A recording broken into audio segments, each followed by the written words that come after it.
Right everybody, I'm going to try something.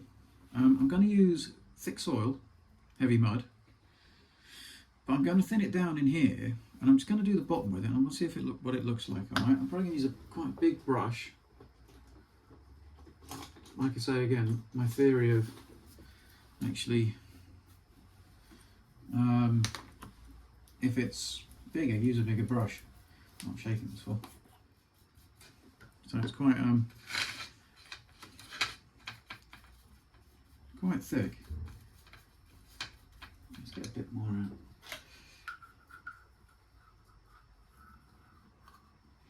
Buy some more. Yeah. How to make a mess of your palette.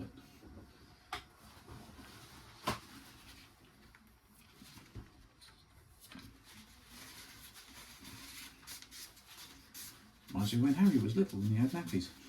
Anyway, enough of that. Oh god, there's a bit escaped. If you're a dad out there, you'll understand exactly what I mean. So let's do that.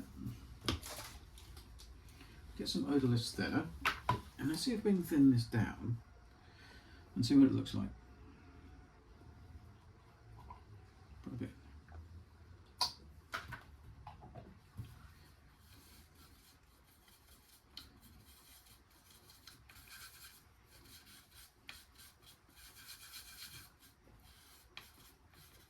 Right, I won't use a brush with that much glue on it.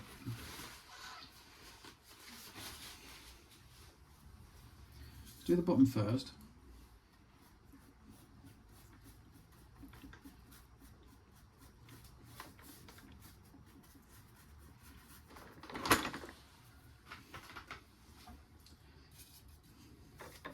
Come back.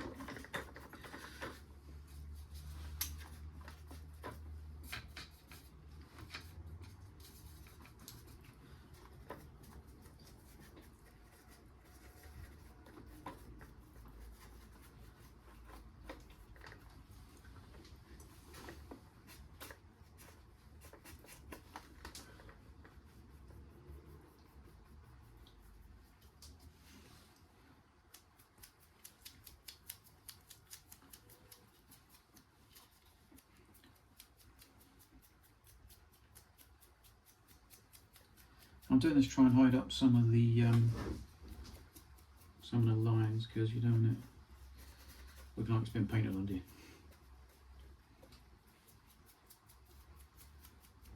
We'll leave that to dry.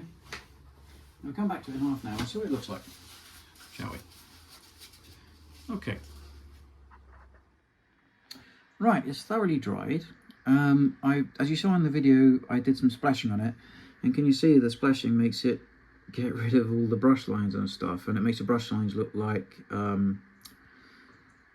rubbing sort of thing. So if it does this on the bottom hole, then it works like an airbrush pre-dusting, because this should really be done with an airbrush. You pre-dust it with these colours, but I'm trying to do this without using an airbrush, because I know quite a lot of people don't have an airbrush and a compressor. That's the word. So I've done it up there as well, up the sides. And yeah, so this should work with just the one MIG product. Now, I can't talk today. And the enamel odorless thinners. So we can thin it right down and use it as a dust. We can make it a bit thicker and use it as splashing. And then we can use it as itself and and cake it up as mud. But not too much. But yeah, so I think that works okay. All right, everybody. Right, everybody. I'm trying to think of a way we can do this so that everybody can do this and do it quickly. I know this isn't bona fide, but this seems to be working. So what I'm doing is I'm now using this as like another filter or wash around the wheels. I'm just hoping this works like pigment, but without having to use pigment fixer. So if you just get this and you'd already have the odorless thinner,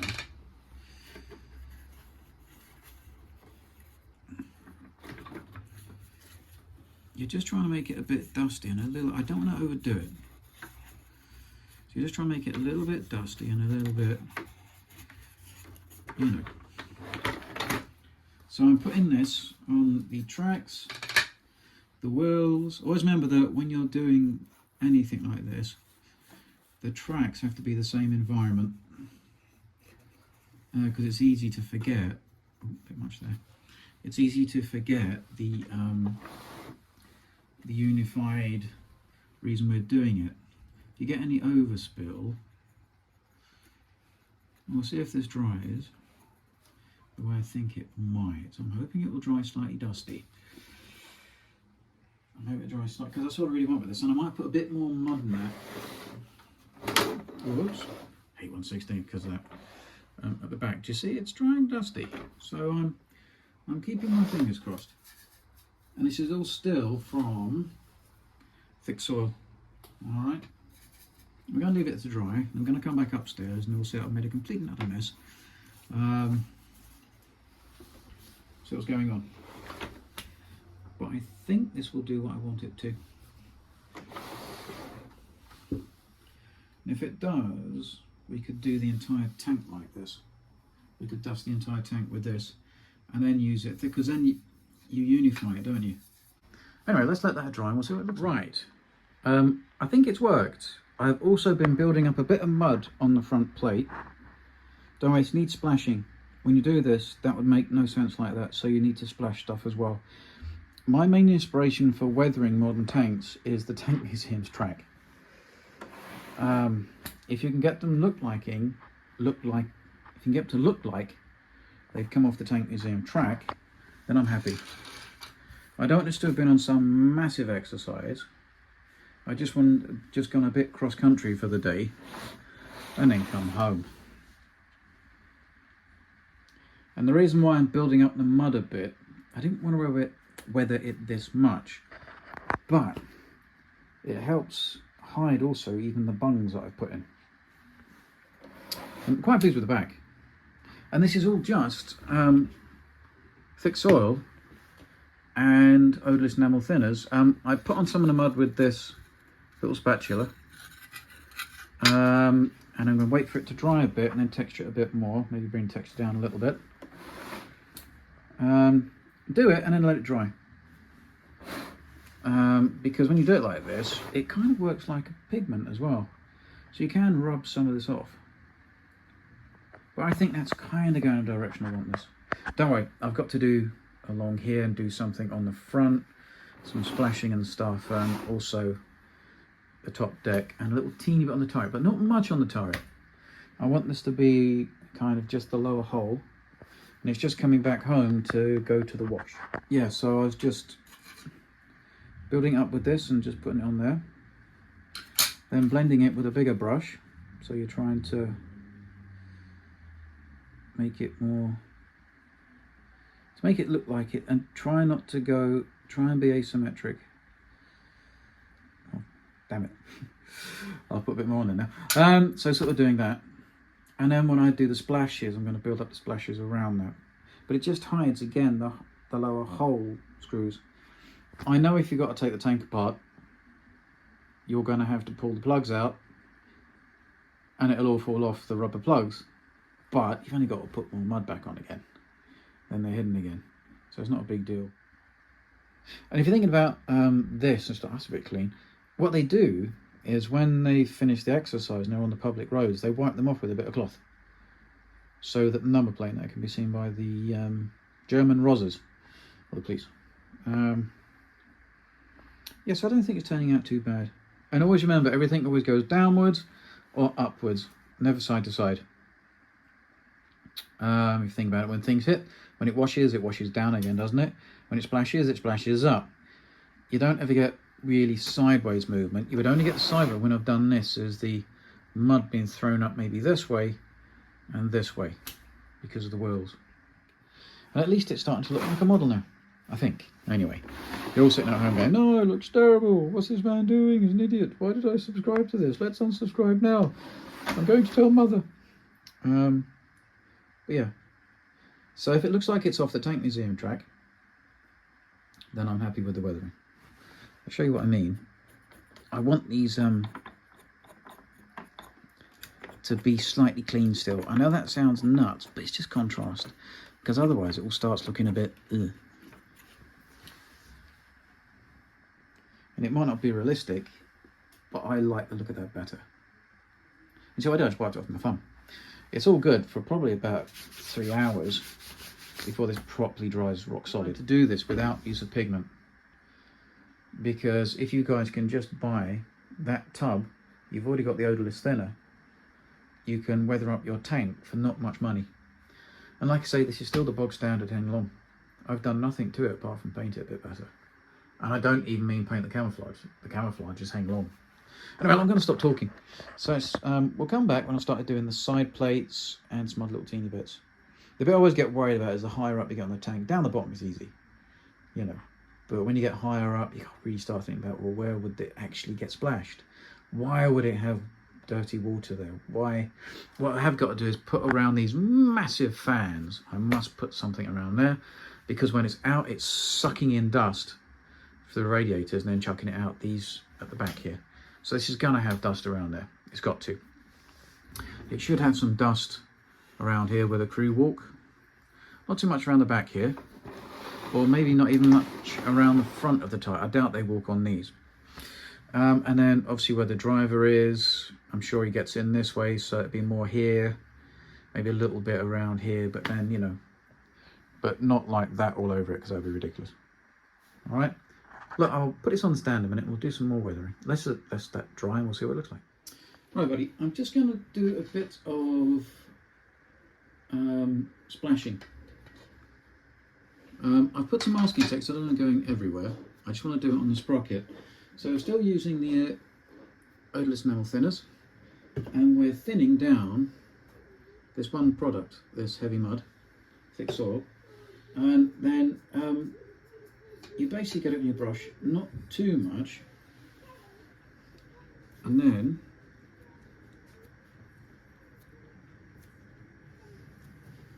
see it going on. So it's just that, and it hopefully just unifies that sprocket a bit with the other mud that I put on it. Okay, but that's how you do splashing. And splashing is really to unify all the other stuff. It kind of breaks down the edges a bit. Anyway, hi everybody. I'm just going to put some splashes on this front plate. I'm sorry to keep the number plate clean. I know it looks nuts, but actually when they're on the road, they clean the number plate off. Let's just, I'll clean it off in a sec. Let me just clean this down a bit. Put some streaking lines in it, and then I'll clean the number plate off again.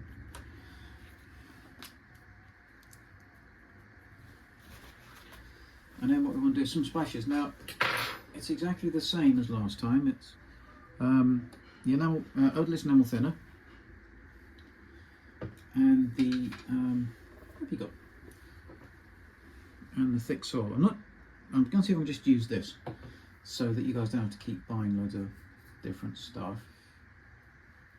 And then basically you just load your brush up,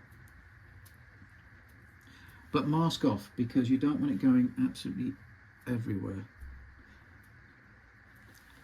Hopefully you can see that. It's quite...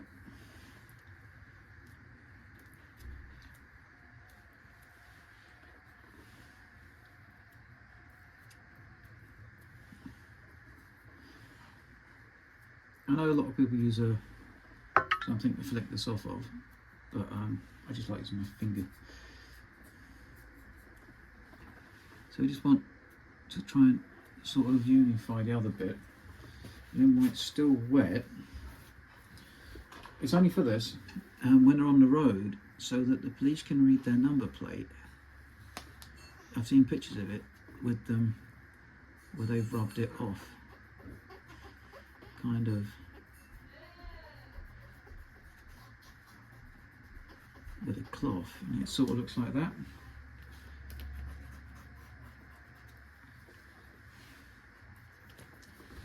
So I think it looks kind of cool. But yeah, that's how you do splashes. What I'm trying to do now is just introduce some dust by using the same mixture.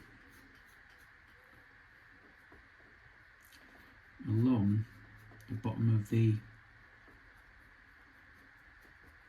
side skirts. So I'm trying to see if I can do this without using anything else than than this and this. So it saves you money. And the good thing is, what I've noticed with this, as long as you get to it before it dries, you can manipulate it.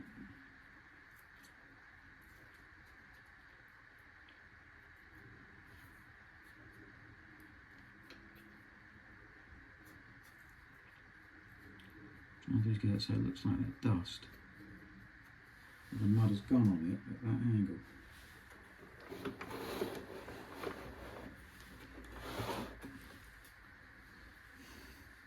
And it's still the same solution. I'm just sort of mixing it in my palette. Always try and do everything in a downward fashion, because when mud runs off a vehicle, that's the way it goes, isn't it? It's down. And like I say, I want to try and keep the turret as clear as possible. Okay. Oh, there's no camera with the phone. If I, like I say, my thing, trying to make it look like it's been around the tank museum track.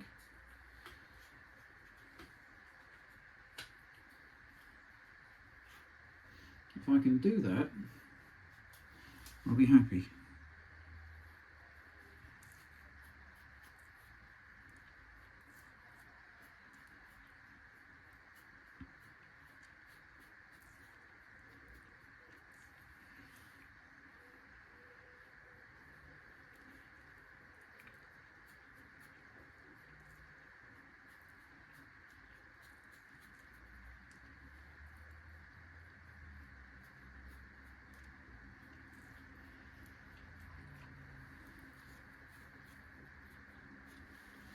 So the only tricky reason about this is with, at least with, and I would normally use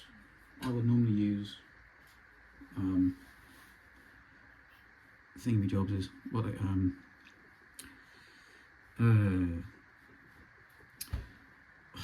what are they called? Powders, weathering powder. I normally use what are they called?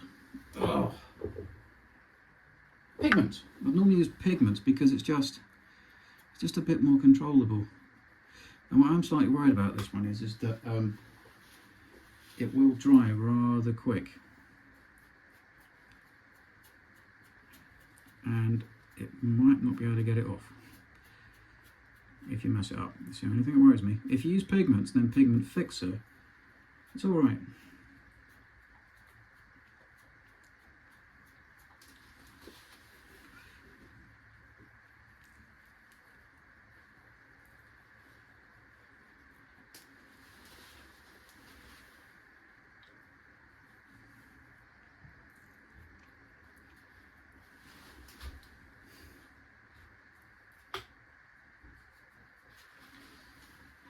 I don't want to bore you to death watching this.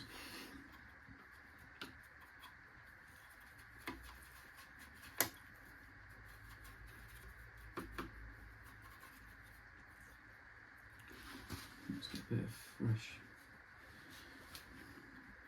odorless thinner. Let's blend that a bit. I'm trying to think of where people would tread and where dust would accumulate on the tank. Yeah, so that's what I'm trying to do at the minute. Whoops. So yeah, if you can see, that's what I'm trying to do. I'll show you it when I've done this front top. I'll show you when I've finished, but this is all it really is.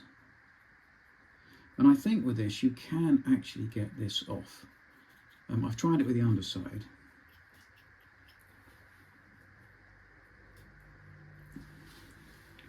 And it works, as long as you don't leave it to dry completely.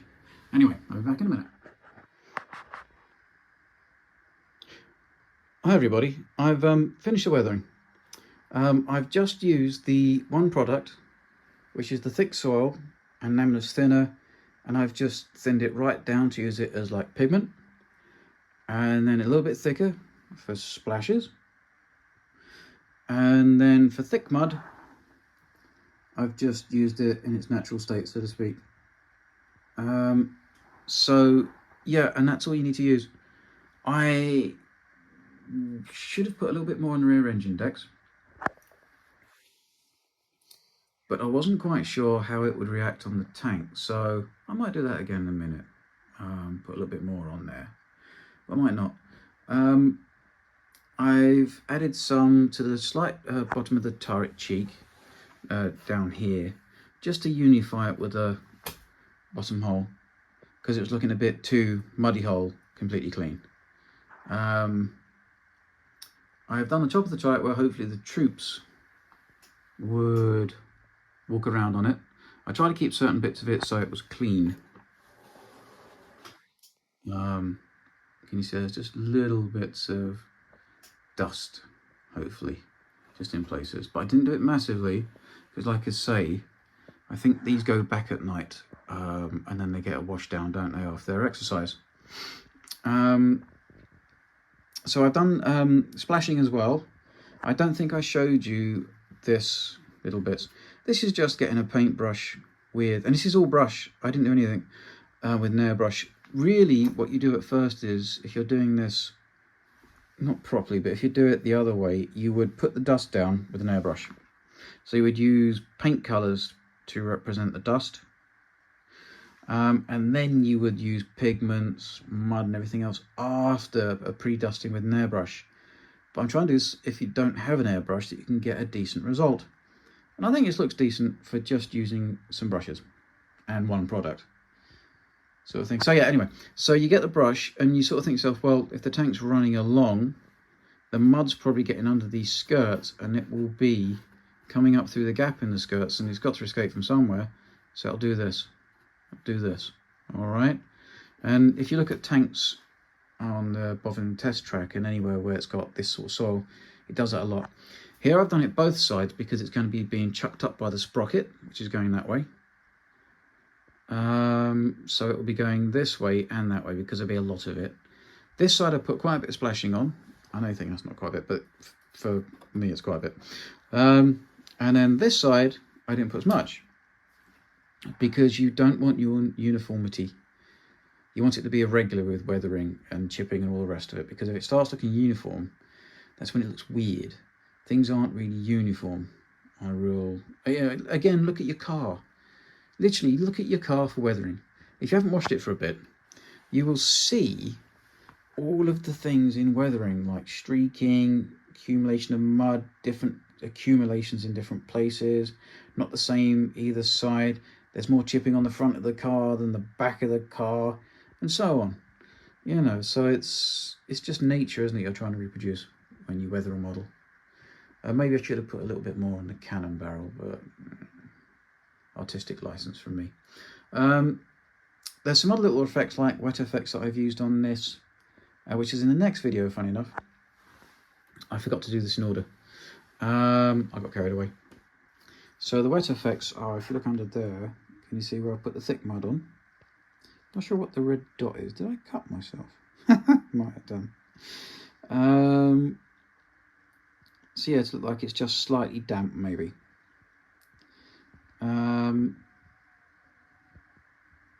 Yeah. So I think she's all right. I don't know what you guys think. You have to tell me. Probably think this is awful. But I think for one weathering product and a few paintbrushes, I don't think this is a bad result. Anybody can do it.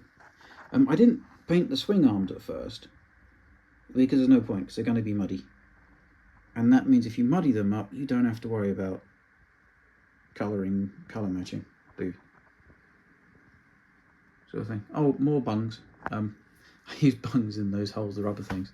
They work really well, and they come out, and you can just about paint them. Yeah, so I'm quite pleased with this. We've got one more video, and then it's all done, And hopefully you've enjoyed the series, and hopefully the main thing is that this helps you. The only reason why I do this is to see if I can help other modelers, or, you know, I don't mean that in like, you know what I mean. If this is interesting to you and you find it useful, that's what I want. So I'm never going to make any money out of this. It's only supposed I don't want to, because I'm already self-employed. Another tax return would just do my head in. So yeah. So sea cleaner, bit more dirty, filthy. So yeah, and like I say, it's just these two products. That's all I've used, and some paintbrushes. And you can get most of those paintbrushes from like the really cheap stationery stores and stuff, because it's just for splashing and putting stuff on. You're not painting figures with them or having to do anything nice. And in fact, paintbrushes with slightly dodgy bristles are quite good for streaking. Right, I think that'll do with the beauty shots. I still like those fingernail things. So yeah, and I think this is, I think this looks like a model now. And if you're a Tamiya aficionado, I know it's not Tamiya, but I think it looks fine. And if you think about it, this cost 216 quid. If it wasn't for the debacle with the import duty, should have bought it from England. A Tamiya 1002, you got to buy the radio. And I'm thinking about doing something crazy with this. I might actually not redo this. I might turn this into my test tank to try and make this a gun stabilized BB unit. I've got plans. I have plans. So yeah, so I'm going to leave that there, and I'll see you in the next video, which is just a little special effects. So like the wet patches, fuel stains, fuel oil stains, just to break it up a bit. So look, have a nice evening. I will see you for the next one, and then that will be it. So yeah, have a nice time, and I will see you soon. Bye-y.